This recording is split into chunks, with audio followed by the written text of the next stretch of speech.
Welcome to the 29th Miami Jewish Film Festival, the largest Jewish film festival in the world.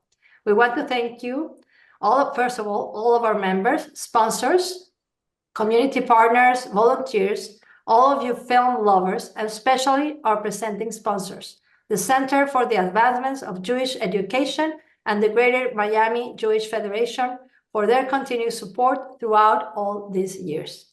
My name is Batia Cohen.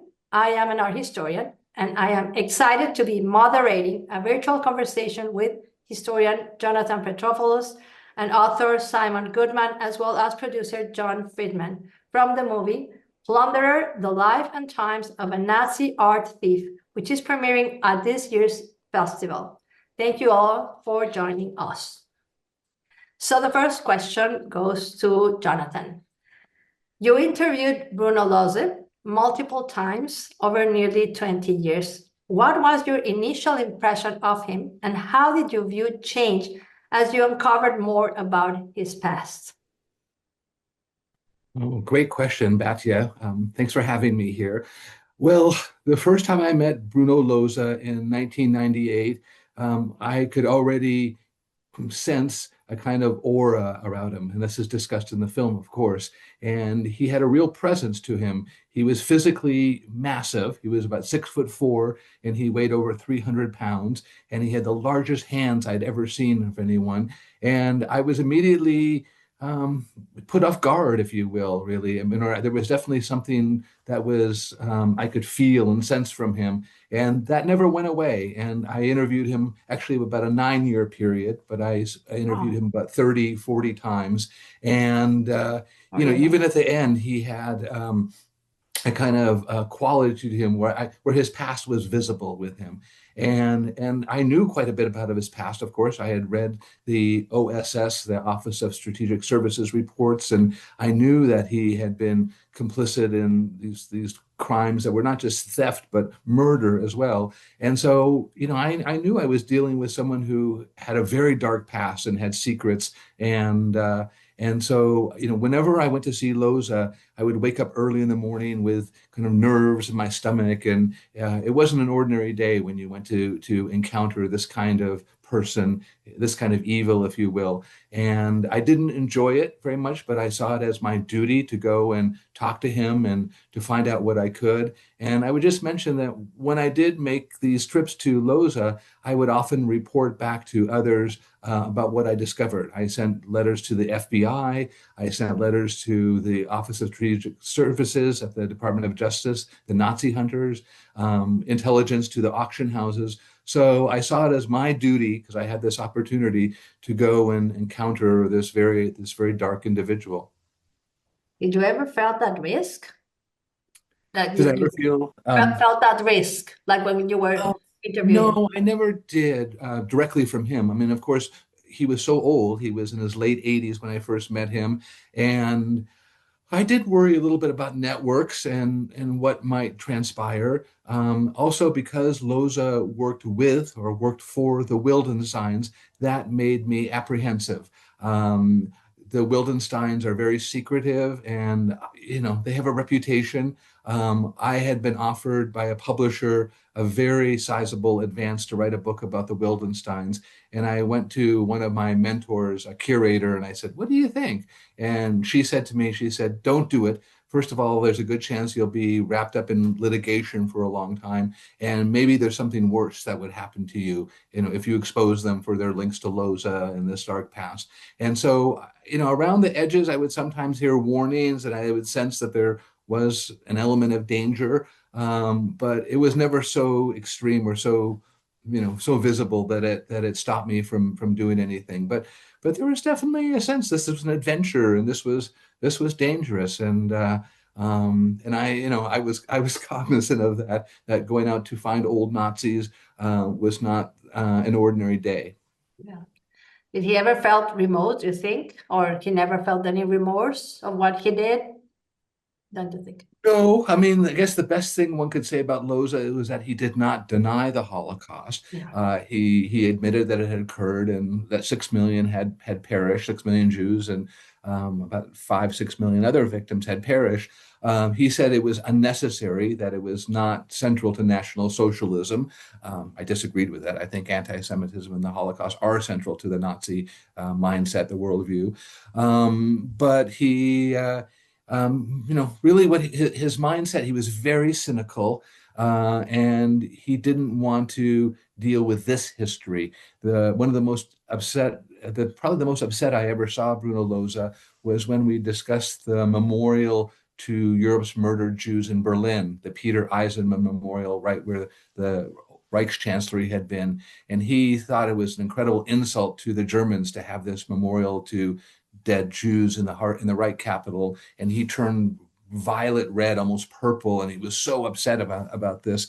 And then he finished it with a typical refrain of his, "Es ist alles Scheiß." It's all shit. And so this was, we don't know what to make of it. He just said he didn't want to deal with mastering the past in this difficult history, but he acknowledged that the killing had occurred. So, and again, my last memory of him really was singing the Edith Piaf song "Je ne regrette rien," and I think that really Yeah, does that summarizes. Yeah, yeah. of course. Well, this question goes to John. What was the biggest challenge in translating the extensive historical research into a documentary format? It's very difficult to make an historical documentary in general, just because the key people are obviously dead. So it's a question of how do you put an historical event on the screen and make it compelling. So we spent almost 10 years making this film for a number of reasons. There were financial restraints and needs that we had to overcome.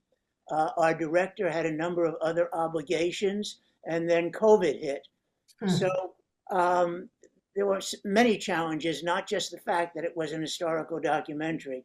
The other challenges involved just going to about 7 different countries to film, finding people who knew something about the subject. And we were fortunate in knowing Jonathan and Simon both, who were very well versed in the subject in different ways. So most documentaries are difficult because people prefer to A, see fiction films, and B, investors would rather invest in a fiction film than a documentary. But as I said, after a lot of hurdles, we were finally able to overcome them. And I think we've produced a film that merits a lot of praise and admiration.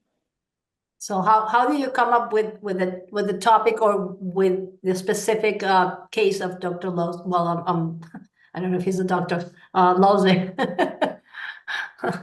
He was. He was. Yeah, that's what I thought, but I didn't recall very well. Yeah. In 2012, Cornelius Gurlitt had been found holding in his possession over 1,000 paintings. And the whole story of Gurlitt intrigued me because he was a person who was not interested in the money, but he was interested in simply in keeping the art close by. That's how he was able to appreciate not only the art, but that's how his life revolved. In other words, the art made him a cultural figure in his own right. He didn't have to express that beyond his own apartment. So the Gurlitt story intrigued me, and I then shortly afterwards went to a conference where Jonathan was speaking, and he talked about some of the Nazis who were involved in the theft of art, particularly Loza. And I said to him, this could make a great film, because films had already been made by the BBC and others about Gurlitt. So with Jonathan telling me how to proceed in some ways, I went ahead and eventually we finished the film. Yeah, that's great. I love the introduction of a very particular case, which is Simon Goodman's, which adds to the story and makes it whole. And I love that. But before going with you, Simon, I want to ask why the cartoon, or why that animated film there, and that's for John. Because but before I answer that, I just want to thank Simon too, because after reading his book, The Orpheus Clock, I was intrigued by the whole subject, and I said, this has to be a film. And Simon then, like Jonathan, was kind enough to participate when we asked him sometimes to travel and to repeat interviews, etc. So their patience was crucial to the final success of the film. In answer to your question, I think, well, if you could just rephrase it again, please, for a second. Well, you haven't the documentary, some animation, like there's some animated scenes that are introduced. I love them, by the way. I think it adds a lot of action into it, so it makes it more real, even though it's animated. But why you chose, or the director or somebody who chose to do that? Yeah, one of the challenges of an historical documentary is how do you recreate scenes, and we could have hired actors, which films often do in historical documentaries. But I think that spoils the effect. It spoils the emotional attachment, and it brings in an element that really is confusing. So our director, Hugo McGregor, came up with the idea of animation.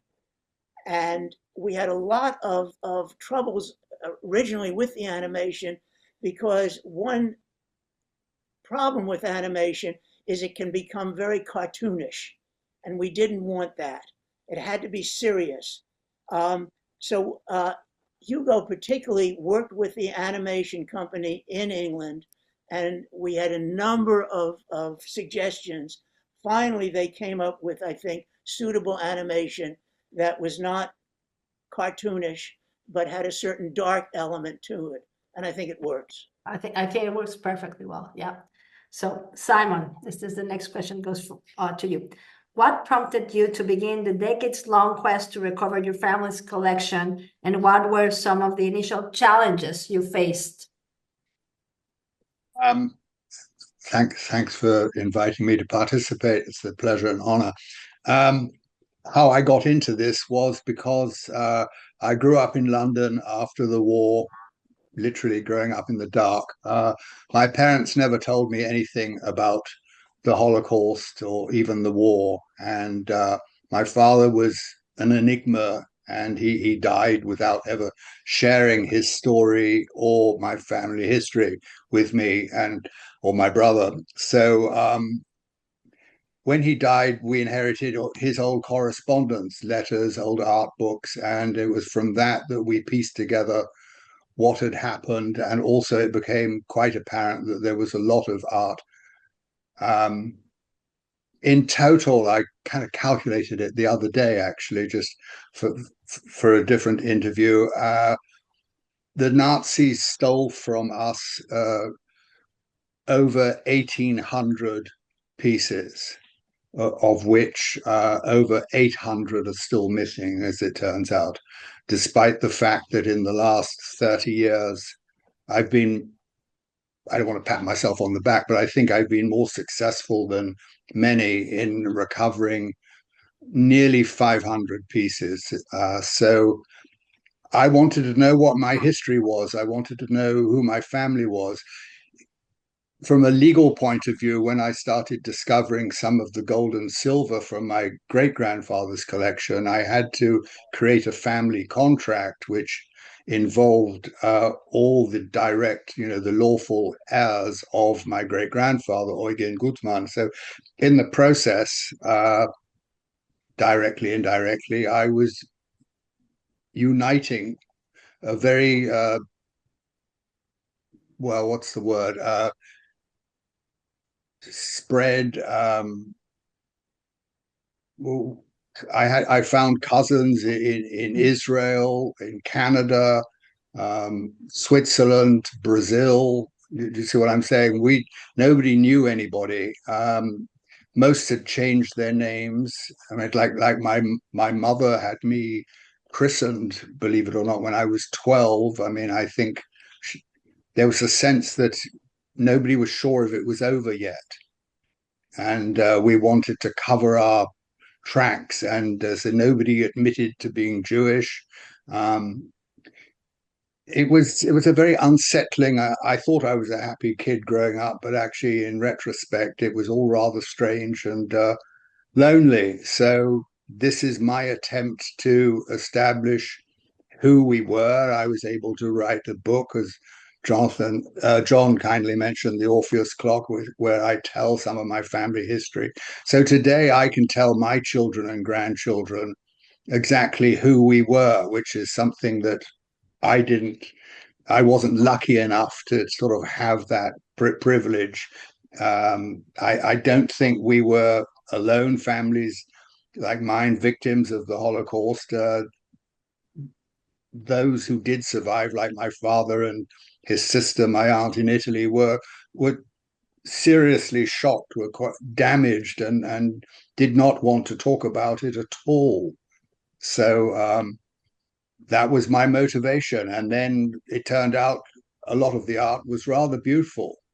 And then came the thought, well, why should they have it? Why should anybody benefit from one of the crimes of the Nazi Party? I found a painting here in Los Angeles, literally 2 miles from where I live in the Hollywood Hills. So it's my little way of going back into history and righting a wrong, or healing the world one little bit at a time, so to speak. Great. So can you tell us which one was probably the most challenging item that you recovered? Can you share anything emotional or surprising that happened to you in one item that you found or something? Well, I suppose it would be the first item I found, which was a landscape by Edgar Degas, which I found in Chicago. And I didn't know it at the time, but obviously I was making history. The discovery of this painting created enormous waves in the United States after, we hit the press all over. The American Museum Association afterwards, came to a directive that they needed to search their inventories for paintings or artworks that might have been handled by the Nazis during the war. What year was So this? I was rather proud of that, and but also I found it rather terrifying. The man who owned the painting was one of the richest billionaire in Chicago, and we were faced with 6 very tough Midwestern lawyers, and they grilled me, they grilled my aunt, they grilled my brother. I mean, like, we were the people who'd done something wrong. It was rather terrifying, and at that point, the art world wasn't on our side either. Today, Christie's, Sotheby's have restitution departments run by senior vice presidents who are all good friends of mine today. 6 months ago, Sotheby's in Paris called me and said, "Simon, I think we found one of your family's jeweled boxes." And so it's night and day compared to back then. We were on our own, and the art world was quite hostile towards families like mine. After us, the Pierre Rosenberg family, and then the Houtsticker family. We've all been good friends ever since. We help each other where we can. The families that lost big collections, but that first painting was, and then I will be quick. There was a Cranach I found in the Midwest about 7 years ago, and that was a rather frightening case also, because it turned out that it was really in the possession of a criminal gang. Oh my God. And so I was dealing with some rather difficult and strange people. And I was afraid that they knew where I lived, and they knew all sorts of things about us. In the end, we prevailed, but it was, they were blackmailing me at one point. So it was a tough, very tough case. They've all been tough and difficult, but so rewarding, and it's just worth persevering because, well, apart from anything, it's something I just have to do. I feel it's important. Simon, I just want to say that line you had just now, a chronic in the Midwest, is so rich to me, right? It captures our film, right? What is a chronic doing in the Midwest? And I just want to say you continue to inspire me. And the 20 some years, no more than that, because the question was when did it start? The Goodman, the Degas was in the mid 1990s, right? It was So 30 years ago, yeah. pretty much exactly to Wow. this day. Wow. Yeah, Amazing. and your persistence and your Yeah. drive. I mean, it continues to inspire. And again, that's our story in the film. It's how these works ended up in America, and we saw, American museums really bloom like never before. Unprecedented in history to have so many museums created. Yeah. And when you can see how this was so linked to the Nazi art plundering and the incomplete restitution that was there, your story captures so much of this history. So, I'm honored to be in the film with you. Yeah, thank you. I mean, Well said. the last painting my father got back was in 1955. So for 10 years after the war, he with his sister did get back quite a lot. They were helped particularly by Horst Wallon in Paris. Mhm. But after 55, 56, it dried up completely. And so there's a 40-year gap until I find that Degas in Chicago, where nobody gets anything back. Yeah. It Not is an just my important point to make is that the Allies undertook the greatest restitution program in history. Was it incomplete? Your case shows absolutely. Were there gray zones and is there another history that's not the triumphalist America saves culture for the world? Yes, there's that history too. But we do need to recognize that the Allies, with their central collecting points, they processed millions of cultural Oh, yeah. objects, most of them not looted. They were state collections and private collections in storage. But they sorted through hundreds of thousands of Nazi looted artworks. They just didn't finish the work, right? There was a Cold No. War going on, and Americans had other priorities. And so your story captures that side too. That it Yeah, was the monuments officers did a brilliant job. yeah. I mean, I've seen records where they were able to distinguish with little sculptures. There was one of ours where it's first marked Gutmann Vienna, and then somebody crosses it out and goes, no, it's Gutmann Amsterdam. They knew which branch of the family. I mean, it's staggering that the real problem starts when they're disbanded, unfortunately, too early, as you point out, and they had to ship things just to the new governments wherever, and most of those countries were in shambles and weren't going to bother with poor Jews, worried about their art collections or whatever. And the French, the Dutch, they just started selling things, and the rest they absorbed into their national collections. The Germans, well, they just denied having any of our things, period. But so yeah, it's been a struggle. This is I- for any of you. I'd Do you like think to that add after doing the John, sorry? about you. I just wanted to add for a moment Yeah. that I think one of the unique elements and strengths of our film is that at a time when many people don't know much about the Holocaust, particularly people in high school, college now, and the generations coming up, the Holocaust to them is ancient history, and they're confused and ignorant in many cases about it. And I think what our film does is it brings the Holocaust up to the present, that it shows that the Holocaust in some ways is still reverberating Mhm. among the survivors and their children and their grandchildren, and also in the culture as a whole, that stolen art still remains in museums and private collections, as Simon is pointing out, and I think this has to be addressed and realized and understood. Exactly. I was There's a great about to ask phrase. exactly that. What do you think I, about museums today? Sorry, Simon, go ahead. You were saying I something. just wanted to add, there's a great phrase. I'm quoting, I forget who originated it, that points out that the looted art effectively are the last hostages of the Second World War or the Holocaust. Uh, Apologies, you were asking a question.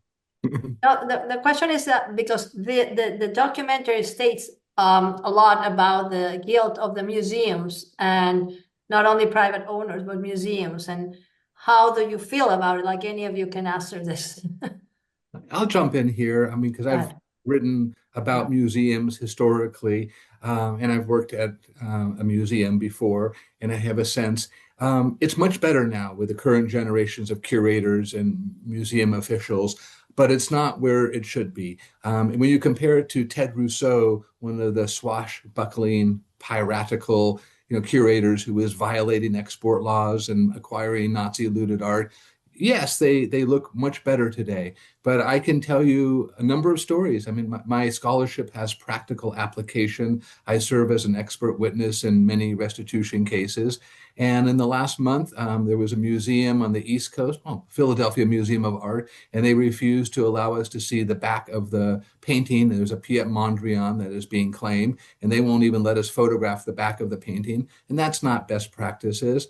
I received an email from the Art Institute of Chicago where the chief curator wrote to a provenance researcher and said that they shouldn't help me. They mistakenly forwarded the email, and it was not a cooperative email by my measure. And there's still a lot of files that are not accessible to scholars. The Met has papers belonging to Ted Rousseau that are closed for another 20 years. And that's really a problem when museums have these records and they're not making them accessible to researchers and to heirs like Simon, who's both a researcher and an heir.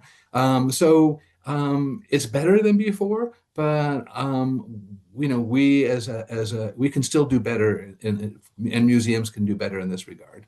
Yeah, so they're not completely transparent in their dealings. And No. yeah. I mean, one of the problems is that, as Jonathan pointed out, the generation today of new or relatively new curators and museum officials are far more helpful towards families like mine, but they inherit an inherently um, corrupt, opaque system, which for generations were practiced not sharing information and keeping things private and as secret as possible. So even when today you come across a curator who would like to help a family like mine, they're dealing with a sort of stacked a hand that and so I have dealings with the Met today, and they're all very willing and helpful, but they don't have the information I need because back in the day, museums didn't bother to collect the information that is required. I mean, they weren't interested in provenance after the war. If a wealthy donor donated a significant chunk of their collection to an important museum, the museum just said, "Oh gosh, thank you very much. How wonderful."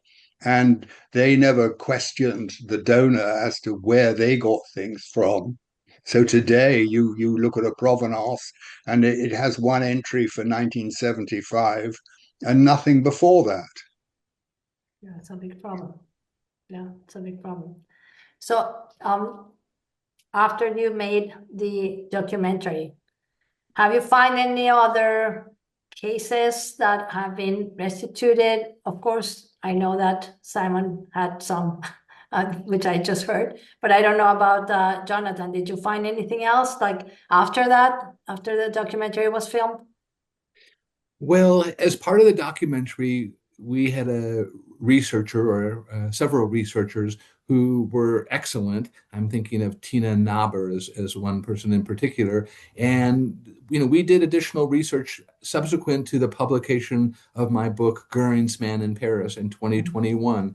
And we found several artworks that Loza had. And we we were able to get a better sense of what Loza had done than in with my book. Even though I worked on my book like Simon for decades, from 1998, really, when I first met Loza, after the first meeting, I thought to myself, I'm writing a book about this, and I'm writing a book about him. That was always my intention. So it's a 2021 book, so over 20 years of research, but it's still a work in progress, right? And when Loza died, he had 40 some artworks in his collection, 14 in the Swiss bank vault and others at home. And we're still trying to track down those works and research them. But there was a Monet and a Renoir and some other works that we found in the course of researching the film. So I think the film reflects the most recent research on the subject. Okay, good. There's one point I'd like to bring up is actually during the filming, there was another art looter that had seriously impacted my family, a man called Karl Haberstock. And Hugo McGregor and his team were filming some of the Haberstock archives in Augsburg in Bavaria, Germany. And Hugo's assistant, I forget her name, but bless her heart, she found some sort of rare pages, dusty, nobody'd looked at for sort of 50 years, and just photographed all of them and sent them to me. And lo and behold, out of them, 99% I'd seen before, but there was one page we'd never seen, and it proved that a Renaissance silver cup of ours had been looted by Haberstock, and this cup, lo and behold, was we were talking a minute ago, in the Metropolitan Museum of New York. And with this added evidence, thanks to the John Friedman and Hugo McGregor's team, I was able ultimately to prove that the cup was looted from our home, and they actually agreed to return it. So as a result of the research for this film, this enormous box arrived the day COVID started, the day of the shutdown. This man with a mask showed up on my doorstep. So it's an ongoing story.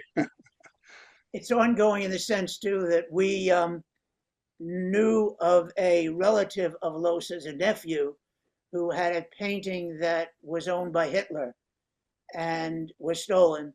And the man refused to let us see it, and we were not able to interview him.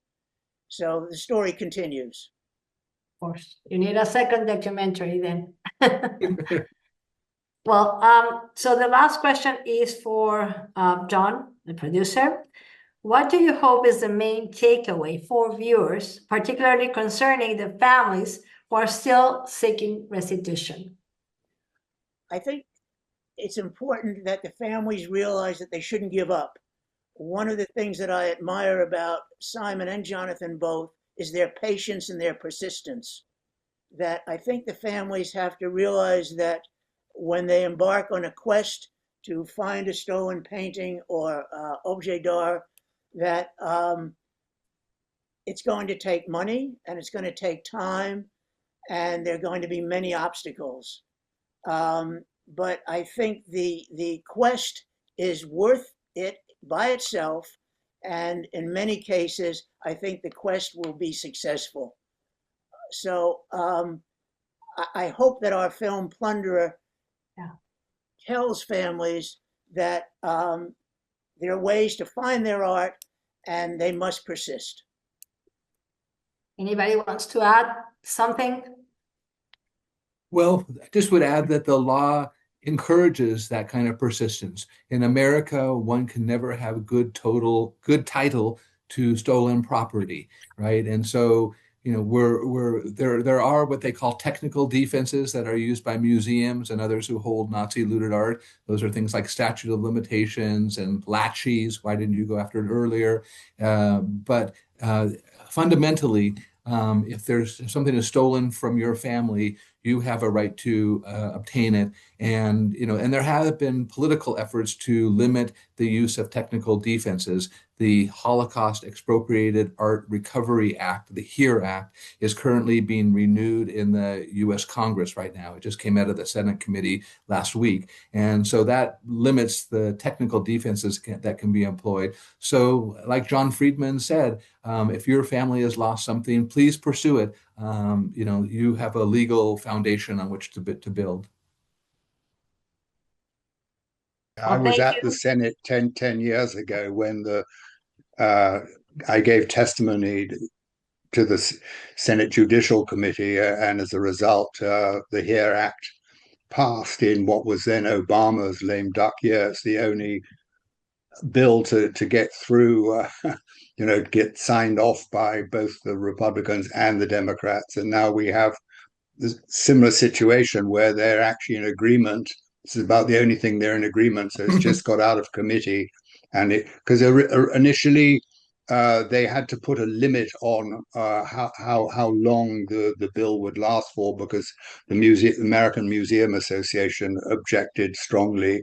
They were afraid, and this time their objections have been sort of overcome, and it looks like this bill will go through as a permanent bill. So if one has to sue a museum, it's a bit easier than it. There was one point where it was just a terrible waste of money. But as John says, we families like mine persevere because it's not just about the money. The Cassierers that Jonathan has helped, the branch that lives in San Diego, they've been going for this one Pizarro painting now. I don't know how many times have they been to court, and finally it looks like next time they go to court, they might actually prevail finally, because the law has changed in our favor. So it's an ongoing struggle. Right? That's the one in Madrid? Yes, it's at the Thyssen-Bornemisza Museum, right? Yeah. I've heard about it. I just wanted to add also that for families who are trying to regain their stolen art, it's not about the money, which they've been accused of, but it's about the memory, that they're trying to regain their past, what they knew about their relatives who were killed in the Holocaust. And it's a way of reconnecting one's family with those who went before them. Yeah, that's very true.